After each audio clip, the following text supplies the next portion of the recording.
Sir నమస్తే sir, ఎలా ఉన్నారు? బాగానే ఉన్నాను సార్.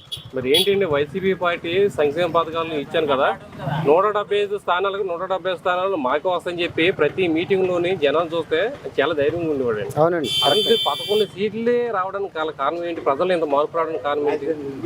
ఇప్పుడు అన్ని బాగానే చేశారండి. ఆయన తప్పేం లేదండి.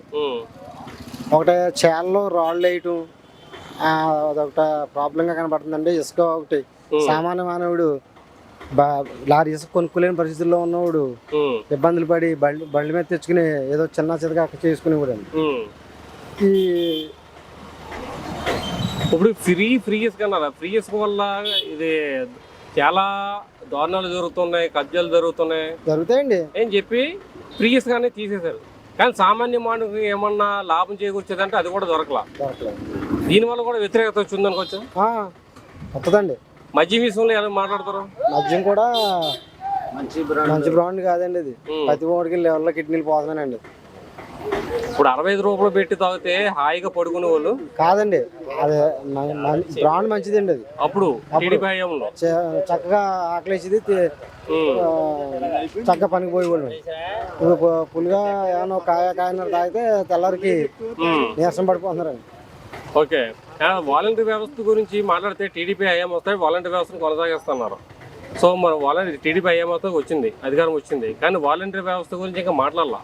దీని గురించి ఏం మాట్లాడారు? వాలంటరీ వ్యవస్థ ఉంటే బాగుంటుంది అంటారా, లేకపోతే బాగుంటుందా? ఉండాలండి, వాలంటరీ వ్యవస్థ ఉండాలండి.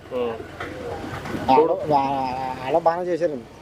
మరి దీని గురించి ఇంకేం అసెంబ్లీలో ఇంకేం సమావేశాలు మాట్లాడలేదు కదా, ముందుకు తీసుకొస్తారు. ఆయన పెడతారో పెట్టరో మనకు తెలియదండి.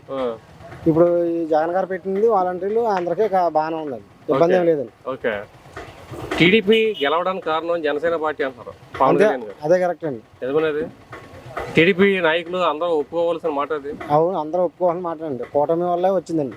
ఒక జనసేన పార్టీ పొత్తు లేకపోయి ఉంటే ఆయన ఊహించినట్టే వచ్చిందండి వైసీపీ. అసలు పవన్ కళ్యాణ్ గారు మీ అభిప్రాయం ఏంటి? యూత్ బయలుదేరిందండి. వాళ్ళు ఇంకా అందరూ కూడా పిల్లపత్రికలు ఉన్నవారు కదా, ఇప్పుడు వాళ్ళే మెజార్టీ తెచ్చిన వాళ్ళండి. వాళ్ళు ఎవరికి ఓటు లేదు, వీళ్ళందరూ కూడా పిల్ల బచ్చేగాళ్ళు అని చెప్పి వైసీపీ నాయకులు అప్పుడు అన్నారు. రోజా లాంటి వాళ్ళు కూడా అనడం జరిగింది. అప్పుడు అన్నారండి.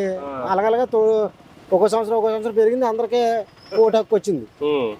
మొత్తం ఆ ఓటింగ్ అంతా ఇలా టీడీపీకి పడింది, వేసుకున్నారండి. ఓకే, సో మొత్తం మీద చంద్రబాబు నాయుడు గారి పరిపాలన ఎలా ఉండబోతుంది అనుకోవచ్చు? దీనికంటే బెటర్గా ఉంటుందని ఎక్కువ వేయరండి. బెటర్గా ఉంటుంది అంటారు. ఆయన పెట్టిన పథకాలు ఎక్కువగా ఉన్నాయనండి. పథకాలు ఎక్కువగా ఉన్నాయా, లేదంటే పథకాలతో పాటు అభివృద్ధి కూడా జరుగుతుందని వేసారంట?